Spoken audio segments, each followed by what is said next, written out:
Breaking news Vallabhaneni Vamsi అరెస్టును ఖండించారు కొడాలి నాని. రాష్ట్రంలో రెడ్ బుక్ పాలనకు వంశీ అరెస్టు ఓ ఉదాహరణ అన్నారు. టీడీపీ ఆఫీస్పై దాడిపై కేసులో ఫిర్యాదును వాపసు తీసుకున్న టీడీపీ కక్ష సాధింపు చర్యలకు పాల్పడుతోందని ఆరోపించారు. కోర్టు ఉత్తర్వులు ఉన్నా వంశీని అరెస్టు చేయడం ఏంటని ప్రశ్నించారు.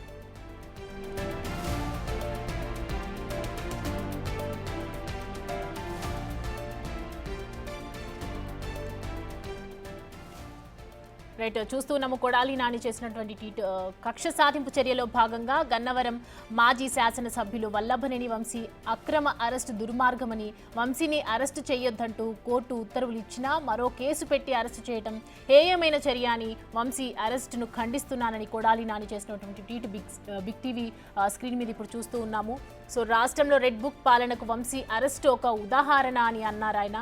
టీడీపీ ఆఫీస్పై దాడి కేసులో ఫిర్యాదును వాపసు తీసుకున్నా కూడా టీడీపీ కక్ష సాధింపు చర్యలకు పాల్పడుతోందని ఆరోపించారు. కోర్టు ఉత్తర్వులున్నా కూడా వంశీని అరెస్టు చేయడం ఏంటని ప్రశ్నించారు ఆయన.